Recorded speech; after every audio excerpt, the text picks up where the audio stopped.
മത്തി അല്ലെങ്കിൽ ചാള മലയാളികൾക്ക് ഏറെ പ്രിയപ്പെട്ട മീനാണ്. കടൽ മത്സ്യങ്ങളിൽ ലോകത്തിൽ തന്നെ ഏറ്റവും അധികം പിടിക്കപ്പെടുന്ന മീൻ കൂടിയാണ് മത്തി. എന്തിന് ഇന്ന് ലഭിക്കുന്ന മത്സ്യങ്ങളിൽ മൂന്നിലൊന്നും മത്തിയാണ്. മലയാളികൾ ഭൂരിഭാഗം ആളുകളും മത്തിപ്രേമികളാണ്.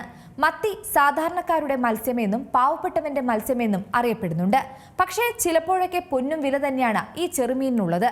വൈറ്റമിൻ എ, ഡി, ബി12 എന്നിവ ധാരാളം അടങ്ങിയിരിക്കുന്ന മത്തി പ്രോട്ടീന്റെ കലവറയാണ്. ഏറെ ഗുണമേന്മയുള്ള ഈ കുഞ്ഞൻ മീൻ കഴിക്കുന്നതിലൂടെ ബുദ്ധിവികാസം, മസ്തിഷ്കം, ഹൃദയ ആരോഗ്യ പരിപാലനത്തിന് ഉത്തമമാണ്. സാർഡിൻ എന്ന പേര് ഈ മീനിന് വരാൻ കാരണം സാർഡിനിയ ദ്വീപിന് സമീപത്തു നിന്നും കണ്ടെത്തിയ മത്സ്യമായതുകൊണ്ടാണ്.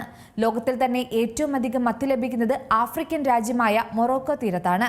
മത്തിയെ വറുത്തും കറിവെച്ചും പൊള്ളിച്ചും അച്ചാറുണ്ടാക്കിയും മറ്റു പല വിധത്തിലും നാം ഉപയോഗിക്കാറുണ്ട്. നിങ്ങൾക്കറിയാമോ, ഈ ഇത്തിരി കുഞ്ഞൻ മീനിന് ഒരു പ്രത്യേക ദിവസം തന്നെയുണ്ട്.